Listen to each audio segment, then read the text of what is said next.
Salut à tous, c'est Hugo de la chaîne NSS et apparemment vous aimez bien que je vous présente des petits tips, des techniques, des trucs un peu cachés qui sont pas forcément présentés par beaucoup de personnes, mais du coup comme je les connais, je vous propose de les présenter et aujourd'hui je vous en présente 3 nouveaux. Alors l'avantage de ces 3 petits trucs, c'est qu'ils se trouvent tous les 3 au même endroit. Pour les trouver, c'est pas compliqué, vous allez cliquer sur la clé à molette que vous avez dans votre panneau programme et là-dedans se cachent du coup nos 3 sujets du jour. Premièrement, vous avez la vue de comparaison. Alors la vue de comparaison se compose de 2 éléments principaux, un écran de référence et un écran actuel. Donc l'écran de référence, c'est celui qui va vous servir, je vous le donne en 1000, de référence. Et l'écran actuel, c'est là où va se placer votre tête de lecture. Donc si je bouge dans la timeline, c'est l'écran actuel qui va bouger. Mais comme vous le voyez juste ici, on a également une petite timeline dans l'écran de référence qui va nous permettre de bouger un petit peu comme on le souhaite. Il y a 2 choses très intéressantes à mon sens dans la vue de comparaison, c'est que d'une part, vous allez pouvoir changer l'organisation de vos plans, parce que là, bon, c'est plutôt sympa, mais on a quand même une image qui est vachement rétrécie puisqu'on a les 2 plans côte à côte. Ce que vous pouvez faire, c'est choisir un fractionnement vertical. Alors pour le coup, je vais me décaler un petit peu dans ma timeline, histoire d'avoir vraiment un écran de référence et un écran actuel vraiment différents. Vous pouvez donc, comme je vous l'ai dit, choisir un fractionnement vertical ou un fractionnement horizontal. Ça, c'est globalement comme vous voulez. Et à côté de ça, juste ici, vous avez un bouton qui s'appelle comparaison de plan ou d'image. Alors ce bouton-là, qu'est-ce qu'il va nous faire? Je vais l'activer pour vous montrer. Imaginons que je veuille changer la colorimétrie de mon plan. Je vais par exemple changer la température et la mettre au maximum. C'est juste pour l'exemple. Comme vous le voyez, on a un avant et un après.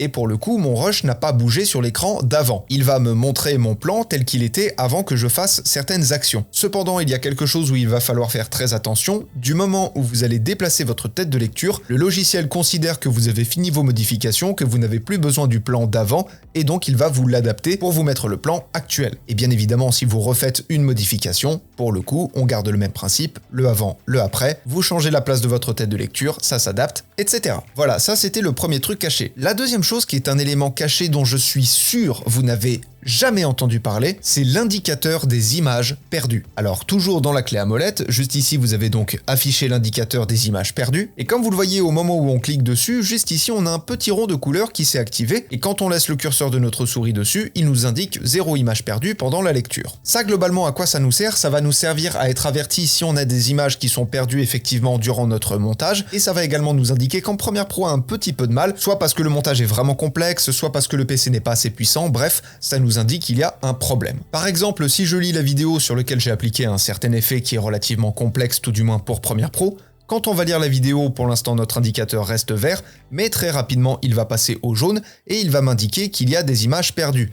Par exemple, si je ne finis pas la vidéo et que je regarde mon indicateur, il m'indique qu'on a 57 images perdues pendant la lecture. Donc ça, c'est simplement un outil de montage et un outil de sécurité pour essayer de comprendre un petit peu les problèmes que vous pouvez rencontrer durant un montage et surtout pour vous avertir que, attention, vous avez possiblement perdu du travail. Et ce serait dommage de ne pas s'en rendre compte. Et enfin, notre dernier élément, si on peut appeler ça comme ça, quand vous faites du montage, tout du moins par défaut dans Premiere Pro, quand vous n'avez rien en fond, vous avez une image noire. Alors pour le coup, parfois vous pouvez vous demander, oui, alors d'accord, le fond est noir, certes, mais est-ce que pour autant il est transparent? Est-ce que j'ai vraiment rien derrière mon logo? Est-ce que j'ai uniquement le logo ou j'ai le logo et le fond noir? Pour être sûr de ça, pour avoir la réponse à cette question, vous cliquez, je vous le donne en 1000 sur la clé à molette et vous sélectionnez grille de transparence. Et à ce moment-là, vous avez quelque chose que vous connaissez forcément qui va s'afficher. C'est donc le fameux fond avec des petits carreaux gris et blancs qui va vous indiquer que effectivement derrière votre logo il n'y avait rien, il n'y avait pas de fond, donc c'est bien transparent et ça vous sert simplement de sécurité au même titre un petit peu que l'indicateur des images perdues. Voilà, comme d'habitude n'hésitez pas à me dire si vous connaissiez ces éléments cachés. Pour ma part je les ai quasiment jamais vus sur YouTube, tout du moins dans des tutos, ce genre de choses, et surtout notamment je pense à l'indicateur des images perdues, je n'en ai jamais vu qui que ce soit en parler. Donc pour le coup je trouvais ça intéressant de vous les présenter et en attendant de vous faire découvrir d'autres choses,